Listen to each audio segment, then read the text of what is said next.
I say what I said in many other contexts, which is that like games are weird, man, right? Like games are such a sort of Yeah. weird beast that can take so many different forms. It does a disservice to what games are and the things that makes games so beautiful to try and fit them into kind of one box, right? Yeah. So I think some of this, I think we're not going to establish one model for success. Hopefully, we're going to establish many different models, right?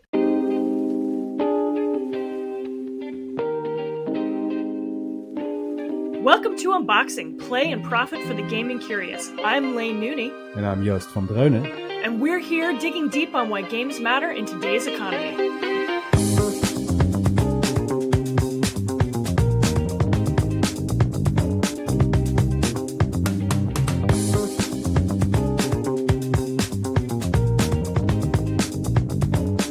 On the docket today, Friday, October 31st, we're creeping through the cobwebs of the EU's proposed Digital Fairness Act, and folks, it's got mobile game CEOs howling. Is Brussels about to legislate the fun out of free-to-play? And if they did, would Lane even care?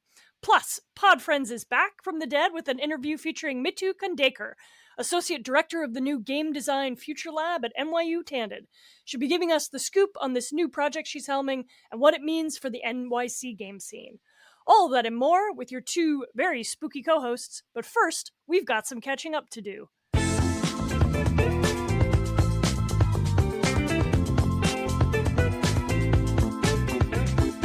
Happy Halloween! Brr.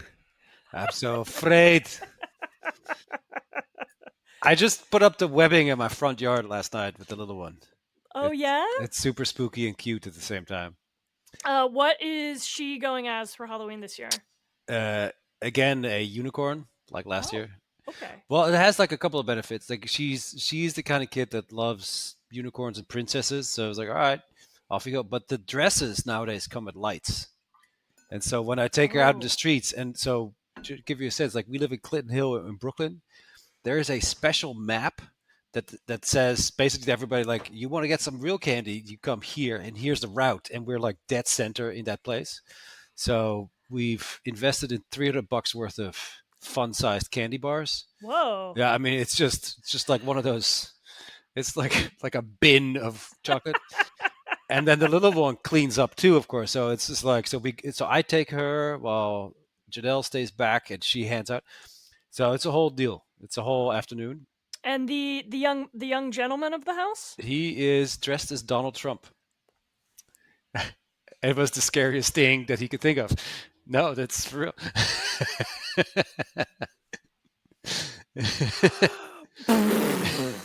So that's how that's going. He came up with this, like he had this was actually the third option. Like he's an artist, so he comes up with like, he's an artist. How can I put my foot right up in there? So he's wearing like this wig and this suit jacket and like orange face paint, and he's walking around sort of saying like, I want the best candy, the most candy, and it's just like, it's fantastic. Jesus Christ.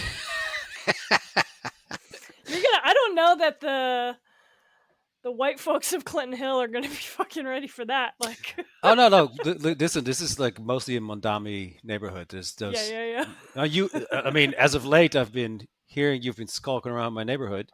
I sure have, for reasons, and so like you've seen the posters. So that's what's happening this week. Okay. Do you get dressed up?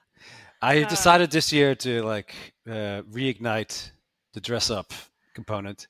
Usually I wouldn't because whatever, I'm boring. But this year I'm going as a unicorn also. So I have a full bodysuit, baby blue bodysuit with like a hood and pockets. Horn? And a horn, the whole thing. I'll send you pictures to prove it. I just tested it this morning.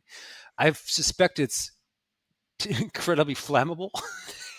So I can't be anywhere near cigarettes or, sparks. But it's it's going to be a lot of fun. Are you dressing up, Lane? Is this like, or is that are you too cool for this? I am going trick or treating with my friend Catherine's child. I have 2 Halloween outfits as an adult. One of them is a Boy Scout outfit, and that is usually more for the adult party side of the situation. So I will be putting on my other Halloween staple, my Where's Waldo costume. Which is it's really easy, you know? It's just a red and white striped shirt, little round fake glasses, a little hat, and then the best thing to do, I've had this costume for like a decade. Mm-hmm. The thing you do is you go to the Strand and you buy like 10 books in the Mm. paper that are like outside for like $1 each, and then wherever you go you just leave them around, and then you are sort of doing the Where's Waldo performance. I went to a club once and did that. It was a big hit. Actually, I remember at that club I ran into another Wait, did Waldo woman. leaves books? Yeah, yeah. Haven't you, like, that's like one of the things that happens in Where's Waldo is that he starts with a big stack, and by the end of the book he has a small stack because he's lost his books everywhere he goes. That's completely new information to me. So it should really be, where are Waldo's books? Well, it's also Where's Waldo, it's Where's Wilmetta, it's Where's the Wizard. It's, there's a lot of things you got to find. Oh my There's a lot god. of questions about the Where's Waldo world. But I do remember it had to have been like 12 years ago. I was in this costume at a club, and I ran into another woman dressed as Waldo, and we had a dance off, and it was Of course, you would have a Waldo big hit. dance fight. I didn't realize that the Where's Waldo narrative economy was so complex. The worst part of the costume is that everyone, particularly men, want to like lean out of their car and yell "I found you" at you. That's the worst part. So, Okay, but knowing this, you've been 10 years in running. I mean, usually I haven't. It's been a while since I've usually I've been going as a Boy Scout. Hmm. But the last time I wore that out, a bunch of children were like, "What are you?" And I was like, "Geez, guys." And I was like, "I'm a Boy Scout." And they're like, "You're a girl." And I was like, "Fuck this. I thought you all were lit about gender, you know?" What paramilitary wing are you part of? What's going on? Yeah, what's going on? Kids of Washington Square Park. Why are these 10-year-olds roasting my ass? Let me Like, see Let me see your badge. So we're bringing Waldo back, like that's what's going on. Fantastic. I've seen some Waldos around the neighborhood, but you It's an seem like easy you've really costume. taken it to the next. I as an adult, I own a couple Waldo books. I think they're great on a rainy day. Mm-hmm. And yeah, the diegetic world is really does something for me. The diegetic world. I think that's fantastic. I gave up on dressing up a long time ago, and now I'm rekindling it a little bit. It's fun, in a place like New York. Everybody's so serious all the time, and you gotta somewhere along the way, like the West Village white girl living and the performative male book reading that's happening. It's just like there's so much like you can't fart about somebody having like an entire set of opinions about it. So like Halloween is the one time where you have like a week or two of people like, fuck it, we're just here anyways. And it's such a like step down in social tension and expectation. It's amazing.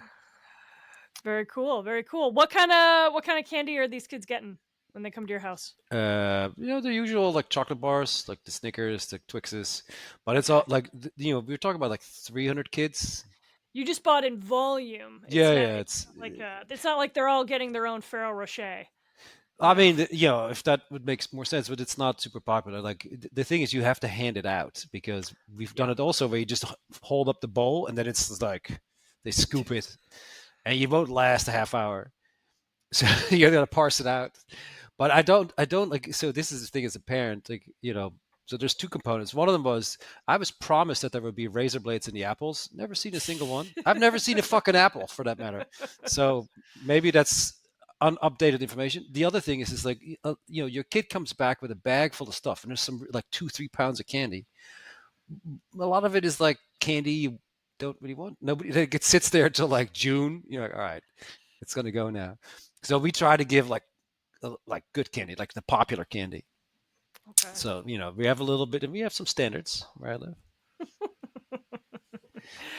All right. Well, on that note, I hope you have a great Halloween tonight. We probably need to get on to what we got cooking up here because we got our pod friend Mitu showing up in a little bit. But first, Yost, there has been, I have heard this rumbling across the Atlantic, all the way over in Europe. I've heard the howls of the mobile game CEOs bickering and whining about a little thing called government overreach. Yes. This has been in the news quite a bit. If you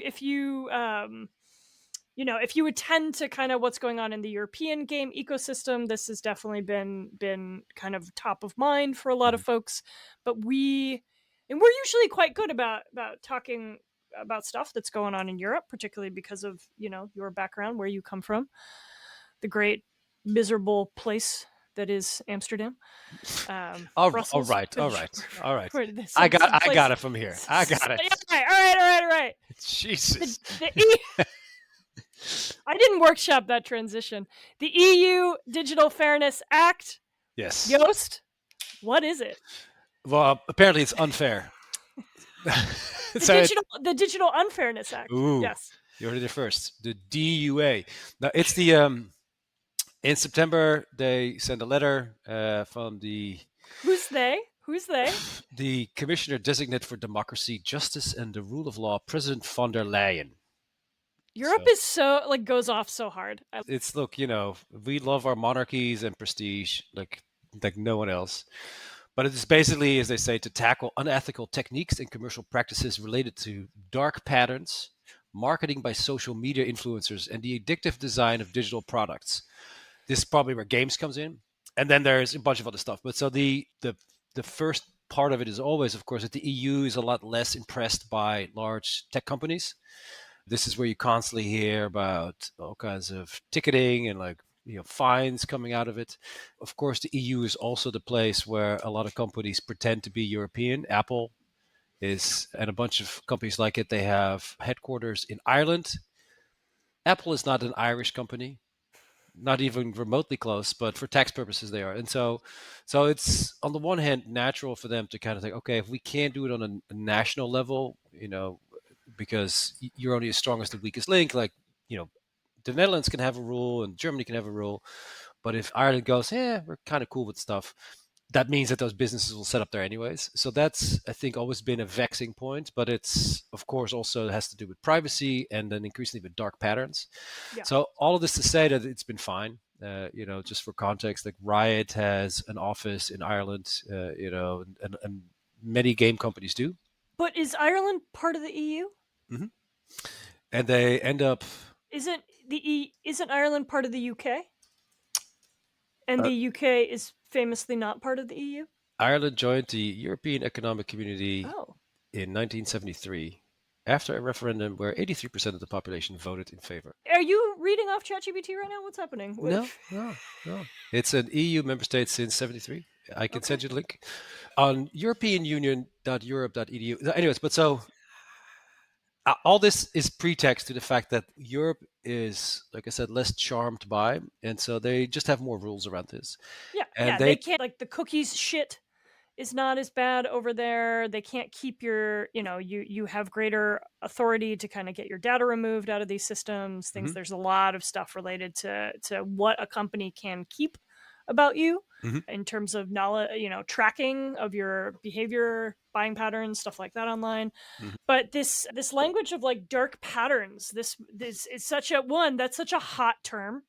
And it was the first time I had heard of it. Can you talk a little more about what are they defining as a dark pattern? Is this new lingo, Yost?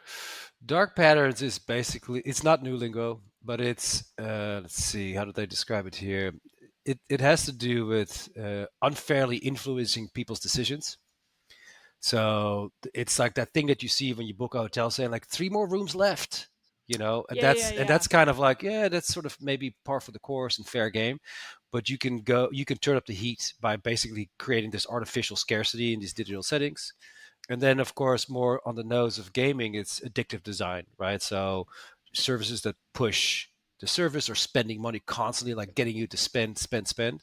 It not doesn't necessarily have to live outside of the game where it's like, oh, you should buy something here. It can be part and parcel of the design of the game. So you can't progress past a certain level unless you Yeah. pay. And Yeah. especially like gambling features, they dislike that the most. Yes. Yes. So And so it's also stuff like rewards for continuous use, right? So when mhm, they mhm. the dark pattern stuff is like design that manipulates users, right? To make decisions. So fake urgency one, misleading choices, making it really hard to like opt out of a subscription or to cancel a subscription, sneaky default settings. But then the addictive game stuff, yeah. So like penalties for inactivity, right? Opaque in-game currencies, right? Which we're all are all just like very normalized at this state, right? That you trade $5 for 1,000 gems, and who knows like what that actually kind of equals to. And then loot boxes, of course, which already have been regulated in at least one country in the EU. And so what's at stake here, right? So the EU is basically they're considering legislation to Oh, say so that you can't do that anymore. well, the primary thing seems to be to basically have like one holistic, uh, Set of like laws. yeah. So there's like let's unify this whole thing so that we can kind of like there's so many of these, let's call them bad agents, in their thinking that they need to have like a more of a front or more of a uniform set of rules around it. So that's where all this is coming from. And they look at again like a variety of things like e-commerce and all sort of stuff, but gaming, of course, lives in that bucket as well. And the problem is that for the games companies out there is that for every transaction, regardless of the type of currency that's being used to make a transaction, you have to basically opt in or click through a screen or multiple screens because they're making those companies then have these banners saying like, hey, you're about to spend 5 of your unicorn coins or whatever. And so that's a incredible set of speed bumps in a universe where companies like to like transact quickly, Yeah, seamlessly, etc. friction So where they so that's a prefer problem. frictionlessness. Yeah. Exactly. So it goes against the frictionless nature of game spending today, and that's going to impact their revenue. That's the simple version of it. And so, what has the response from the, this is sort of, how would you summarize the response from the kind of game executive class on this one? The games industry has responded by calling it basically an existential threat. They compared it in some of their analyses and some of their opinions to the IDFA. If you recall, the IDFA was Apple making it harder for advertisers to identify users in ecosystems. That had previously been a big part of Meta's business model. IDFA means ID for advertisers.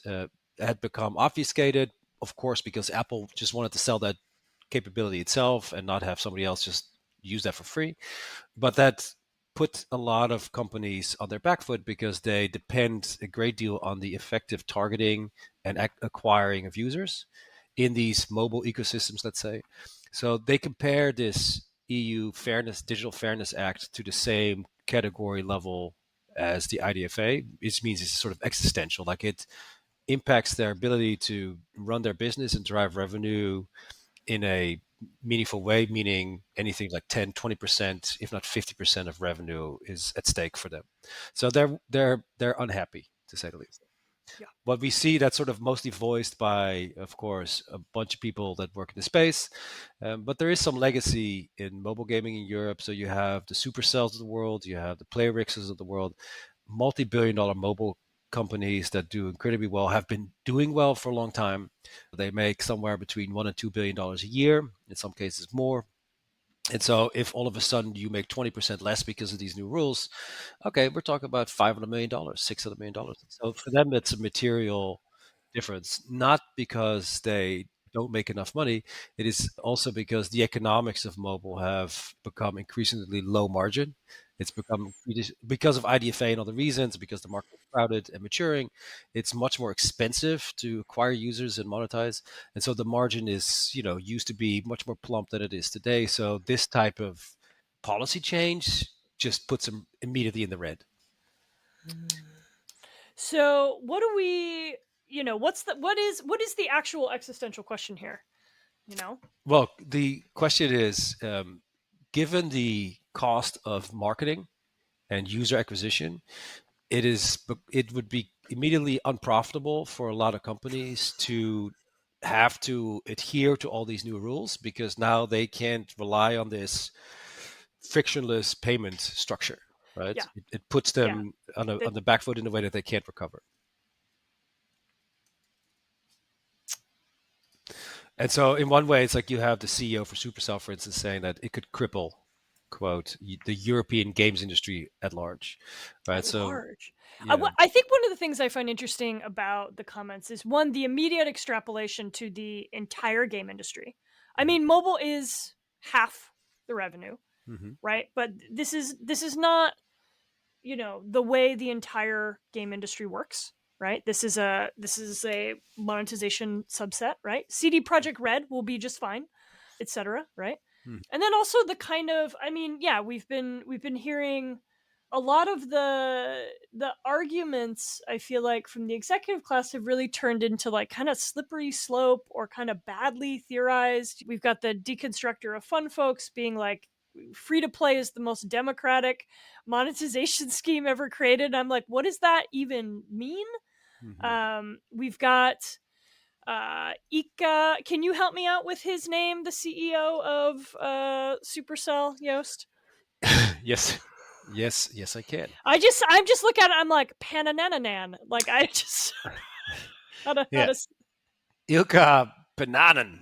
Pananan. I don't know. I don't know what to emphasize today, but he is the CEO of Supercell, which is owned by Tencent. Yep. Tencent, Yep. largest Chinese. Also, yeah, like this. So what was so interesting was that, like, he was one of the ones who made the biggest noise about this Mhm. in a fashion that I thought was so interesting, which is that he took to LinkedIn, like, and then he posted a series of 4 JPEGs of a statement he had written as a carousel of images, right? It's like, remember when business owners would go to the Wall Street Journal because they wanted to Mhm. like make a statement to the business crowd, and it's like, instead, this is what we have to deal with, right? We can't even, there's no way to even make this document on the record in an Mhm. official, historically archivable way. But this kind of long, That's the most. That is the I most historian take. It's was like, like, what are we doing? how am I supposed to archive this shit? Can we get an op-ed in here like you're supposed to, Yeah. sir? Um, No, but true. this kind of long analogy comparing mobile games to a carnival, right? And that now what what the EU is doing is making you re-sign a consent form every time you go on a ride, right? This kind of weird like proxy of taking what is fundamentally a set of digital activities and using a material real life metaphor to kind of really couch them in this sense of harmlessness, right? Hmm. Which feels like disingenuous, right? Like, you a little bit. Listen, like, I know that that's not for you. And you're not incorrect, right? I do think that it's the format and the metaphors used in all this are, uh, arguably a little like generous, in that, if it is existential, is there nothing else we can do, right? And so, is there no other way to go about this? I mean, in fairness, is like, the fact that you have the largest mobile game company sort of complaining in whatever way that they do. It's they should were they involved at all? Were they not involved? Like, I mean, if you make billions of dollars, like, you must have some lawyers looking at this stuff, right? So, I can't imagine that they just sort of unilaterally decided, screw them, which would be entirely on brand for Europe in general. They don't care about the games industry at all. Never really have, because of their lack of investment or attention for it. But Supercell is one of their big, sort of, one of their infinity stones. Like, it's one of the companies that has done really well globally. Even so, like, to not invite them in that, to not have them be part of the conversation, it all feels a little bit like they just kind of did this ready, fire, aim thing. So I could see how they may have felt excluded, if that's the case. If they felt like, this is sort of like, what's happening now, this is threatening my business. It's not an unfair position. It's more like the how and the metaphors around it, right? So it's Mm-hmm. the fact that, for instance, he'll say, this is another quote, like, break how many games fundamentally work, right? So this Fairness Act is going to break games. And it's like, well, that sounds like a design problem, right? Isn't that exactly what Yeah, free to play yeah, proposed to premium games? It's like, oh, you can't do that because why would you give your game away for free? It's like, but that's exactly. yeah. I mean, you guys kind of had a free ride here for like 15 years Mm-hmm. to build finger traps all day long. And the fact is that when when a kid rides a Ferris wheel, it's over when it's over. There isn't like a button that appears when you get to the top of the Ferris wheel that says insert another 75 cents for more ride, right? Or if you come back at 2, you'll get a free one, right? Like this kind of that's this analogy falls apart really quickly because there's like a carnival lacks the kind of like continual incentivization and also Mm-hmm. the playing on urgency that is like really inherent to the design properties of free to play games. Mm-hmm. I also think it's just ironic that this is coming from Supercell, which is a company owned by Tencent, which operates in the strictest regulatory environment on the globe, right? Like China is not hurting for mobile game wealth.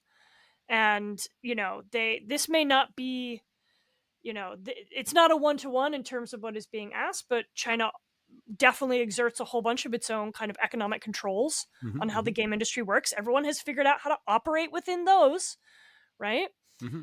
And Listen, yeah. yeah, look, like I from experience, I can tell you, it takes a lot to piss off a Finn, right? And so, because they're pretty stoic, they're like, yeah, whatever. It's like we cool over here. But it's so the fact that he comes, I mean, and I don't want to peg it too much to like this CEO for this company so much is, you know, he's probably fine in so many ways. I do think that he probably took on a leadership role in this conversation to sort of be to help shape the opinion because it seems like they were largely excluded the games industry in any of this, and so it could probably feel a little alienating. Say like, look, man, like what is this now? Like all of a sudden my business is changing.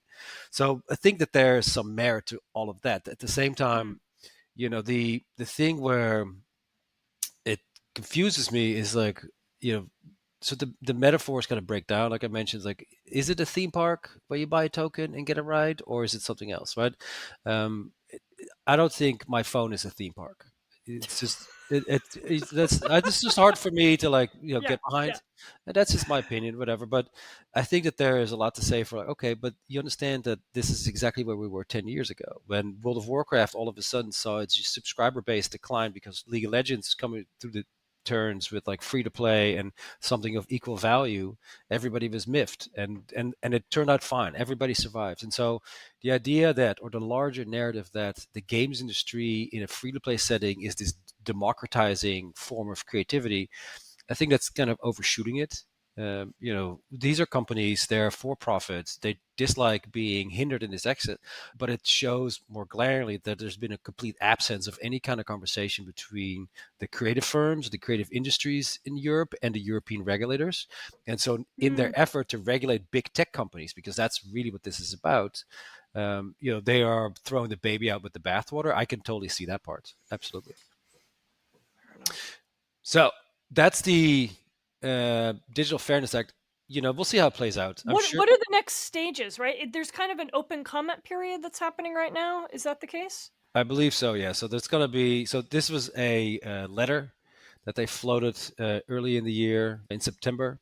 So I think that that's where they left it for now. They're going to basically take some more opinions, and it's not yet enacted. So it's sort of the lead up towards. And so, if nothing else, Ursula von der Leyen has triggered a lot of executives to have a productive, no doubt, a productive conversation that follows.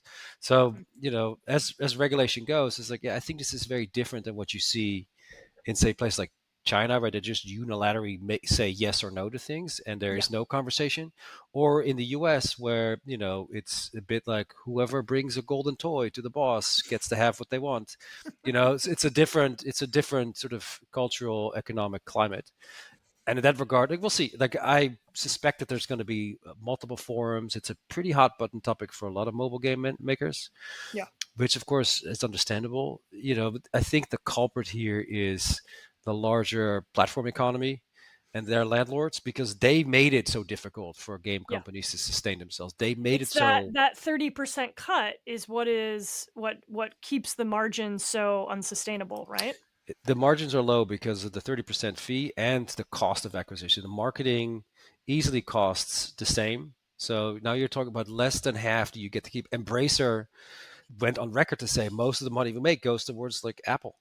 That's, I'm paraphrasing, but like that's in their earnings. They make statements like that saying like that's part of what's killing us here. So I get why the EU is trying to regulate the large tech firms in that sense, and in the process, of course, there's going to be some Yeah. bruises and cuts along the way. Yeah. So I hope they work it out because the games industry in Europe needs investment. That's absolutely for sure. Yeah. And I mean, I think the worst thing we could see is a situation where the only companies that can afford to stay in the space are the ones that are already big conglomerates, right? Not that you really have, there's not really an indie profile for free to play. It's too capital intensive, but It is you now, know, yes, yeah. I right. mean, yeah, I don't think that really exists anymore. So I would, yeah, it would be, it will. I'm not really sure that I'm convinced that there's an argument that there's that many smaller participants to push out of the industry, Hmm. but it will certainly shrink it. And I know the people who won't be hurting really will be the people at the top. So it is a continual bummer for the everyone making games in Europe.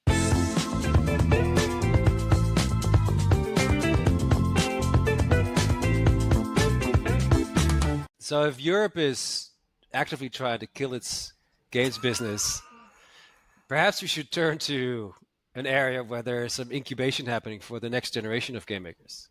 Lane, anybody you think we should talk to? Yost, that is a fantastic, fantastic question. So let me think here. Transitioning to our next segment. One of the things we think is so special about unboxing is that we are a big tent for conversations about games. You can hear us chat with industry leaders, decision makers, but also game devs, archivists, scholars, and experts of every kind. Unboxing isn't just about money or just fandom or just playing games or just education. We're all those things. And so every so often, we like to bring on someone we call a pod friend. And so today on Pod Friends, we reached out to our friend, Mitu Khandaker, who is many things: a game designer, an engineer, a professor, an entrepreneur. She's got a PhD in designing games, been named a BAFTA Breakthrough Brit, received a Creative England Trailblazer Award. Honestly, Mitu, there's a lot happening in this bio. She now consults widely on generative AI and the future of play. Mitu is also an impeccable New York Liberty fan and, in fact, won our WNBA group chat fantasy league. I did. Oh, thank you for recognizing. Yes, that is very. I should have put that in my bio myself. I'm still mad about it. So, but what we are here to talk about today is the most recent accomplishment, feather in your cap, is your new role as the associate director of the Tandon Game Design Future Labs incubator program. Yes, at NYU Tandon, which is NYU Tandon. NYU's engineering school. It's a 12-month incubator program supported by the New York City Economic Development Corporation, designed to set up NYC game companies for growth and sustainability. That's a lot of press release words, and so we here want to get into understanding better what is this and how it kind of is going to work in New York City. So maybe some of the basics we'd love you to help us understand. Absolutely. Thank you so much for having me on. Yeah, love everything you guys have been doing with unboxing. It's a pleasure to be here. How many NYU games adjacent professors can you get onto one podcast, right? As you're saying, Lane, I have recently come on as the associate director of the Game Design Future Labs at NYU Tandon. So what it is a 12-month incubation program that is designed to set NYC games companies up for sustainability, right? So the idea is that we want to make it sustainable for folks to establish games companies and games tech companies here right here in the city. And so, it's really part of this broader sort of ecosystem that we seem to be establishing here at NYU for games entrepreneurship, right? We've been doing our sort of an NYU Game Center incubator for the last 12 years now. And that is really about sort of setting up folks who are kind of making their first indie game, usually coming out of school, thinking about doing like Kickstarters, finding publishers, etc. This is about that next step, right? When you start thinking of yourself as a company, what are the sort of steps to take? How do you think about what kind of shape your sort of business model takes as well, right? So one of the things that I'm super excited about, because we've also, as I've stepped on, we've also immediately announced kind of the first cohort of 6 companies that are going to be a part of this thing.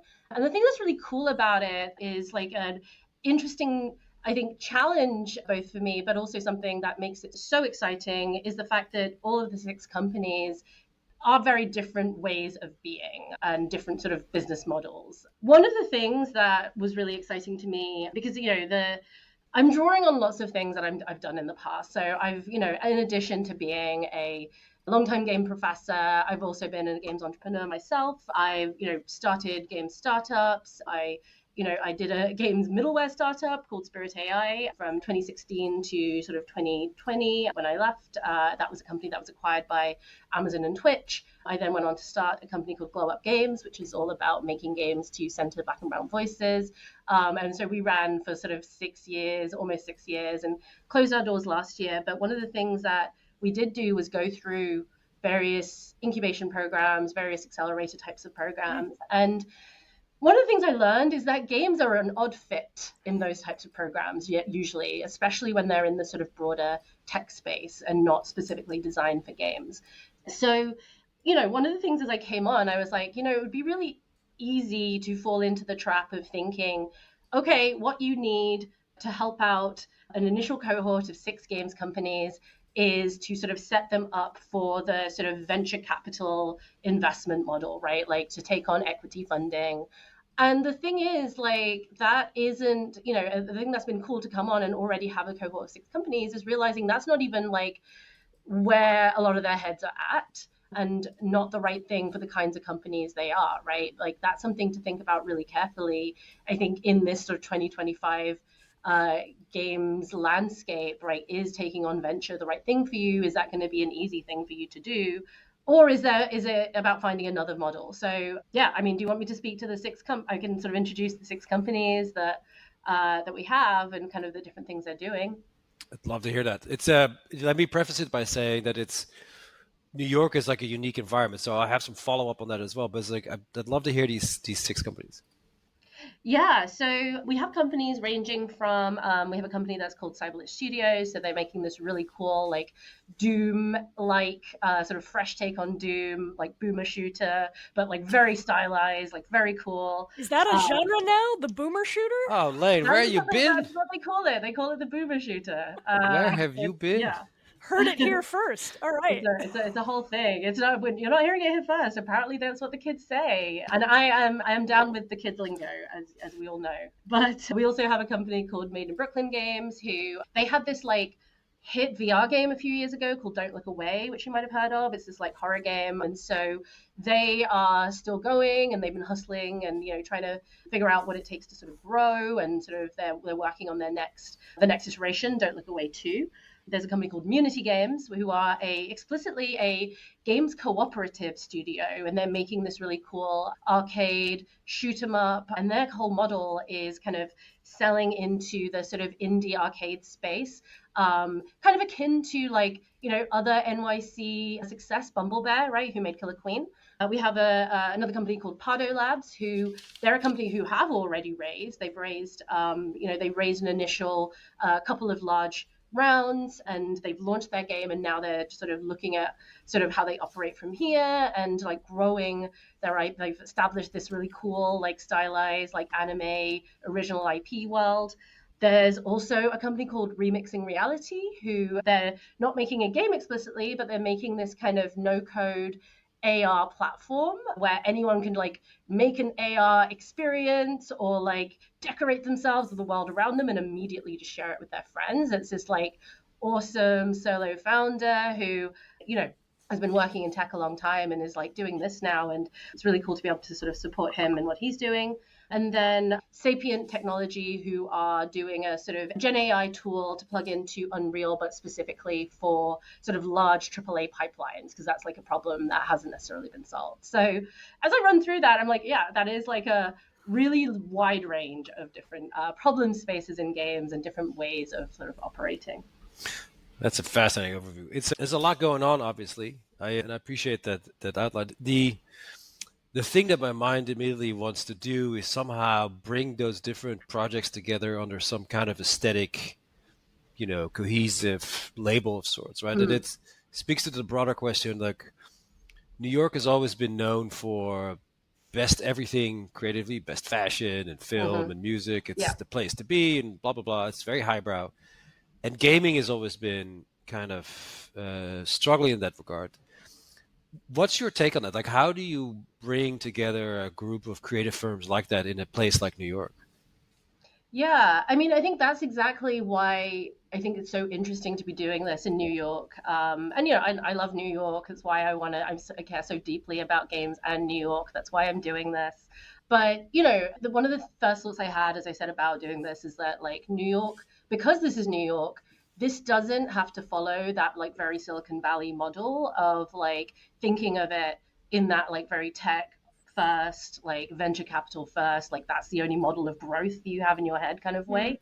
There's an opportunity here to sort of figure out like how do you support people doing art and making artistic things along these very different like business models. Like I think the thing about New York is that it is so diverse, and I think that diversity is kind of represented in this cohort. So so I'm really like excited about the opportunity to figure out like what is the best way to individually support all of these companies. Like I think you're right, Yost, that like it's tempting to sort of put a aesthetic or a sort of like fit them into sort of one thing.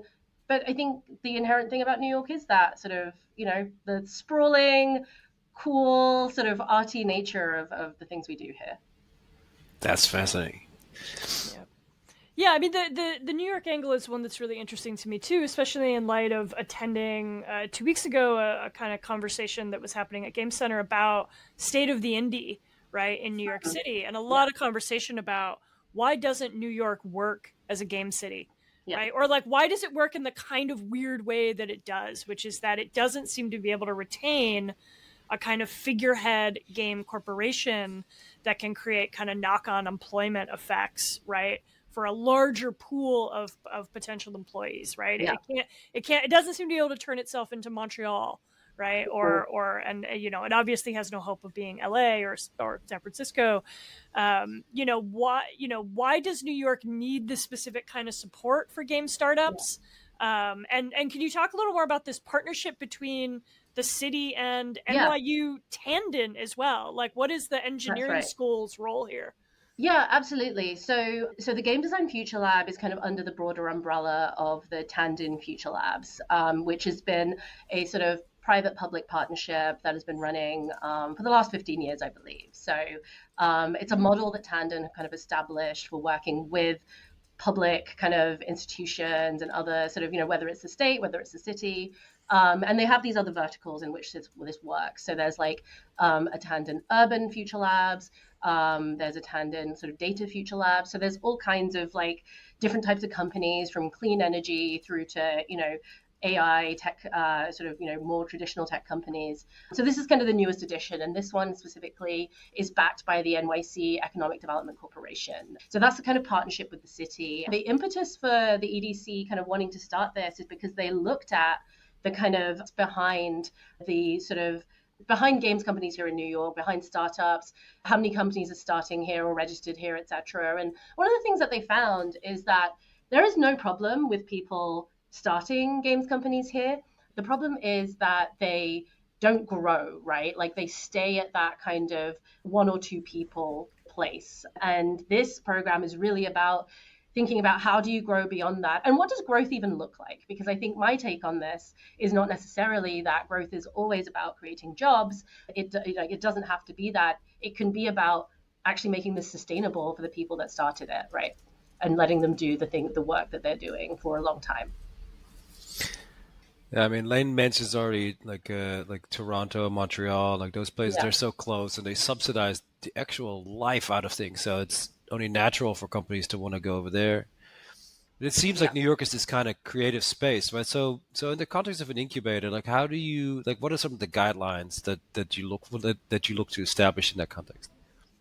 Yeah, I mean, so the difference is that, so, there are sort of state level, so there's the New York State tax credits, Hmm. which are Hmm. available to games that were developed here in New York State. So one of the things that we're doing through the Game Design Future Labs is like supporting companies that, want to apply for that, helping them through that process is kind of part of it. You know, one of the other things as well is like offering them space, right? So Hmm. like as I speak, I'm here right now on the seventh floor of 370 J Street in Brooklyn, which is NYU's campus over here, and yeah, and companies get desk space for themselves and their co-founders to kind of work. I know that's been enormously important to some of the companies that have come into this already, right? So some companies told me like, oh, we've been like trying to work out of like coffee shops and places like that. It's really hard to sort of get that deep creative work done. And especially where they have some physical component to the work that they're doing as well, right? So that's been something that we've been trying to support with as well. Yeah, I mean, I think it's interesting. Like I know I also attended that sort of state of the industry panel a couple of weeks back, and I know there was a lot of talk about what would it take to attract that sort of bigger AAA company and have that like trickle down sort of effect of helping support smaller indies. And I'm less interested in that model just personally, right? I'm just more interested in how do we like take that bottom up approach of supporting developers kind of where they are, what are their actual needs, is it about trying to help them figure out how to take on like contract work to support the things they're doing? I mean, how does that look like? What does it look like to establish a co-op? What does it look like to attract financing for a co-op? Like there's all of these, like so many questions that we're sort of actively working together towards. I think we can establish our own thing here in New York. I don't think it needs to look like the sort of ecosystems that necessarily exist in other cities because New York is so different from other places. So, I think I'm just taking this very like curious, like bottom up approach to this whole thing. It sounds like you're developing a really kind of customized template for success for each of these companies, right? And so part of what it sounds like you're doing with them is figuring out what does that look like in your case, right? Which Yeah. is that's a pretty high touch, It is like pretty high touch, absolutely. Look, I've been doing a variety of many different things in games for the last like 18 years now, and so I've touched a lot of different like places and types of being in games. And so I'm doing my best to sort of apply some of that experience, both from like seeing other, mentoring lots of other students and companies and things through those processes in the past, drawing on my own startup experiences, just drawing on sort of knowing what it takes to survive as a creative here in New York as well, right? Like, so it is very high touch, but I think at the end of the day, I say what I said in many other contexts, which is that like games are weird, man, right? Like games are such a sort of yeah, weird beast that can take so many different forms. It does a disservice to what games are and the things that makes games so beautiful to try and fit them into kind of one box, right? yeah. So I think some of this, I think we're not going to establish one model for success. Hopefully, we're going to establish many different models, right? And what that can look like. And I think that, especially now here in 2025, when the games investment landscape is not what it was in Yeah. 2021. It's pretty bleak. It's really Sorry. tough, and I know that firsthand at Yeah. Co-op Games. Like we were the first ever all women of color founded company to raise over $1 million in sort of equity funding, which is something that I'm really proud of, and I speak to as like, and people were always like, congrats, that's such an incredible milestone, but it also shows like how far there is to go Yeah. in terms of the landscape for supporting especially marginalized founders in the game space. So, I know some of these things firsthand, and I've also sat on the other side of the table as well. Like I've also been the one like saying yes to like cutting checks to games companies. Like I was part of just one instance of that. I was on the investment committee for Wings Fund for a number of years, And it's so I'm just doing my best to sort of apply all of the various learnings over the years to helping these companies, and and just supporting them. I think the other thing that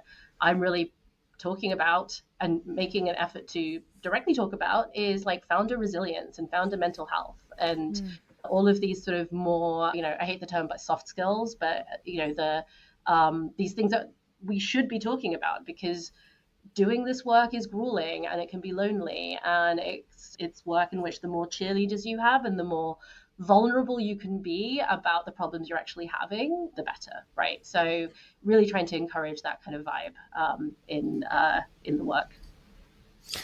Yeah, I was going to ask. That's really interesting because it partially answers the question that I had, which is when you talk to companies and creatives, what is it that they seem to forget, or what is it that they don't know that they find out sort of the hard way?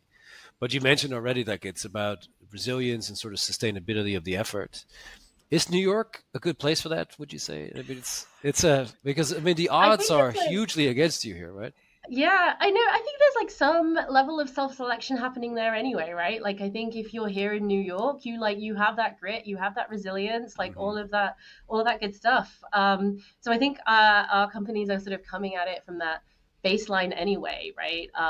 It's it is obviously much cheaper to do to Hmm. do certain things elsewhere, but people are here because they want to be here, because New York has something to offer, and I think that to speak to your question of what is it that companies kind of forget or aren't thinking about at the top of mind, I think when you're doing creative work, it's so easy to just get lost in the sort of laser focus of what you're building. And especially when you're doing game dev is so all consuming sometimes. Games are just, messy, complicated things, no matter how great your processes are.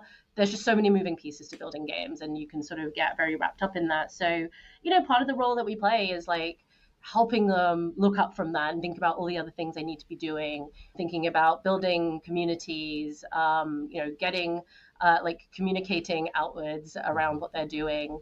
And what are the things that they can be doing to show those sort of early signifiers of success or traction, which aren't just about like how many players that they already have, right? Like what other things they could be doing. So um, yeah, it's really just offering that outside perspective, which I think you need as a founder, quite frankly. Amazing. It sounds like they were really lucky to find you for this role.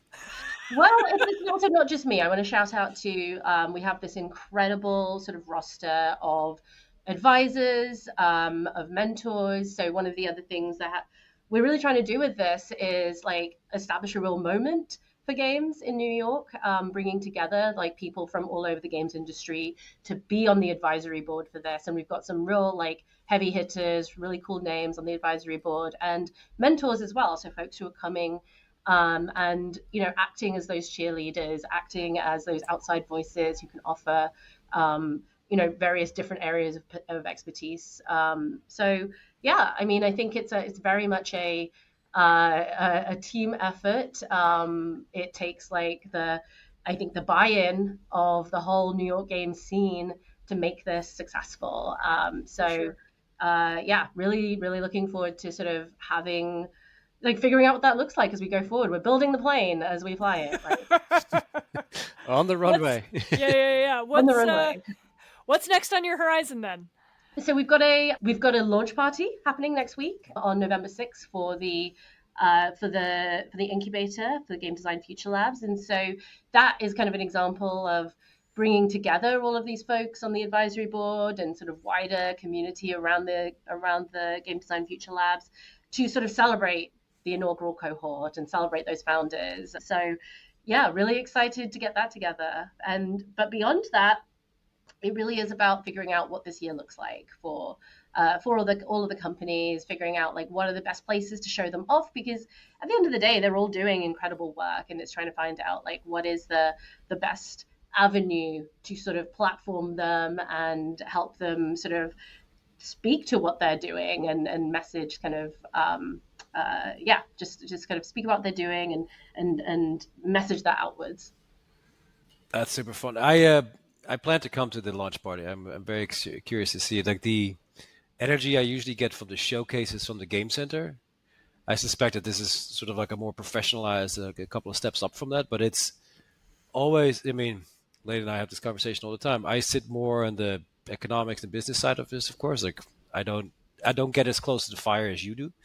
And so I'm always so curious to see. There's always something that really perplexes me or catches me off guard. Sort of like I had no idea that you could do that, which is part of it. So I guess the question for me there is like, yeah, you mentioned that people self-select, but like, what drives these people? Like, when you talk to them, and like, how would you describe the DNA of the creative community in New York game design? Yeah, I mean, I think people are excited about it. They're here and they're doing what they're doing because they love what they're building.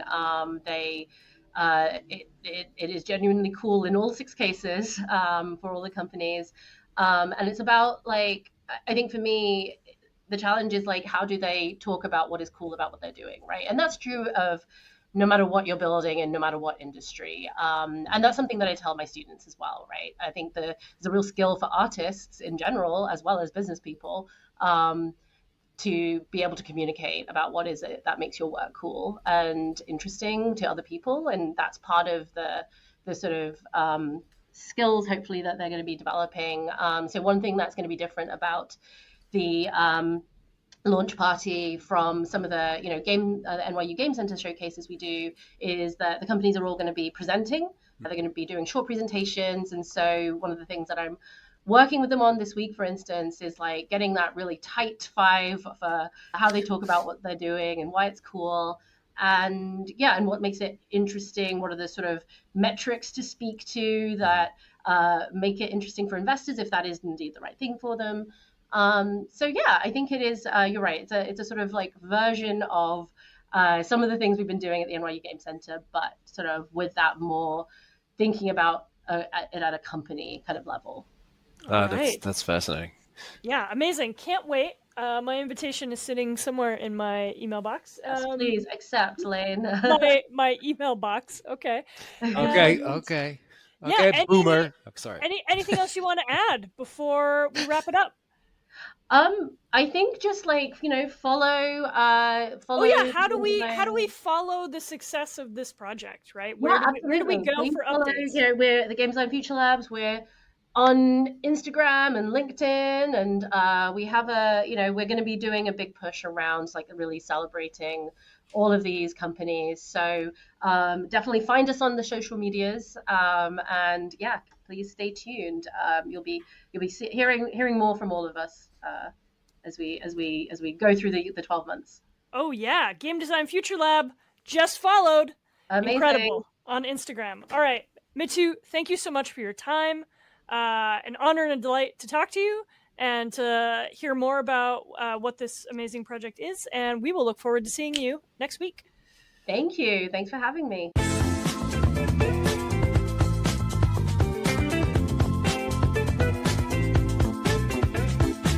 And Yost, fun conversation, eh? Yes, I'm partial to Me Too for all these reasons, but it's you know if nothing else, like the one of the codes in New York is like whoever lasts longest. Like the resilience that she speaks of is like it's true. This is a shit place. It's expensive. It's dirty. It's hard. It's all those things, and that is exactly why I like to be here. And clearly, she is of a similar cut from a similar cloth, but she is incredibly resilient in her leadership and ability. So I uh, I have nothing like it's already the reason I asked this question that led in with the game center is because there is this sort of telescoping in my mind. Like there's sort of but it's a clear progression. Like you start to see what they planted a decade ago was starting to bear fruit, and now it's rolling into this other broader thing. The city of New York is involved. It's will it ever become like a Montreal? Maybe, probably not, but it will have its own personality, and there will be this community of creatives that wasn't there 10, 15 years ago. And so I'm excited that people like her get to lead that, and I'm excited to see it progress. So I'm very enthusiastic about this. Amazing. In the world, Yost, we got to wrap up. I know you got to run off to the kids, but real quick, is there any chance that you have an own? I kind of have a pwn. I do have an own. You do? Yes. You didn't even have to spend the last 30 minutes looking for it. You know, as far as you know. As far as that, you could have been doing anything over there. Yeah, I'm not wearing any pants. Okay? No, that's He not. loves to talk about, he loves to threaten us with a good time, you know? Pantsless. No, I'm just getting dressed for my Halloween outfit. Now I'll give you my own. So I like this one because he always has to say he just does it so well. So Strauss Zelnick, the CEO for Take-Two Interactive, perhaps not immediately your favorite, but spoke at the Paley Center at a big media, fancy, prestigious thing. And of course, the question comes up, what about AI in games? And he goes, nah. And so the way that he said it eloquently is like it's a combination of metadata and a parlor trick, which I really like. You know, like here is the now largest US-based game publisher in the world, and he seems wholly unimpressed by this novelty and very much focused on the fact that it's like, hey, you know what? It's a creative effort. It's done by people. I mean, in effect, you know, not to harp on this, but like Strauss Zelnick and Mitu say the same thing. It's the people. And so often does that get forgotten. So often does that doesn't. And to hear one of the leaders in the industry say like, yeah, let's take it easy with this. I really like that. I think that was a clear own. It sort of throws a little bit of cold water on all the funding and all the sort of valuation stuff, all the headlines around OpenAI and Sora and all this other stuff, which is very important and great. And also, yeah, let's keep it where it's at. And so I like that perspective. That's my own for the week. Amazing. My pwn for the week is that cloud gaming is ruining my life. You remember a few months ago how excited I was about Power Wash Simulator 2? Oh, yes. Well, Power Wash Simulator 2 has come out. Now, the problem here is I own an Xbox One. So if I want to buy the game, for some reason, I can only do that on an Xbox X/S, or a Switch 2. I find it very challenging to believe that Power Wash Simulator 2 requires the hardware advancement of the latest video game consoles, right? So I can't buy it for my Switch. I can't buy it for my Xbox One. I could play it on cloud, but only if I subscribe to Ultimate for $30 a month. The price of the game is $25. But I can't buy it because I don't own an Xbox XS. And I hate my life right now. I'm like, either I'm going to spend $60 over or $90 over 2 or 3 months to stream this, or I need to buy a new $500 console to play the primary game I was most excited about playing. Like, kill me now. I guess I'm going to have to remember how to figure out how to set my Steam Deck up to my television. Because, like, Serenity now, babes. Like, this is not sane. This is a bad. I've been painted into a corner. I'm mad about it. That's my pwn.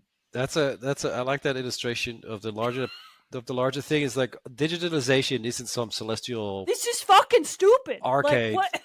You know, you could just download and stuff. Like we had this conversation around like archiving retro titles from the 80s and 90s. Like they're not available either. So it's like digitalization hasn't really culminated or resulted in access at all. It's just more complicated. Yeah, you're just forcing me into a console upgrade to play a game that literally involves just firing a hose, right? Mm-hmm. Nothing moves in that game, right? Like, what's going on? Well, there's always going to be Twitch, and I'm sure they send a copy to Doja Cat. So you can always watch that to kind of. No, I get it's all about feeling the smooth spray of that water, of that power washer. So I got nothing to add to that. Maybe Steam. Yeah, that's right. We're gonna leave it right there, everybody. Happy Halloween. Go love your kids. Check your Kit Kats for razor blades. Good night.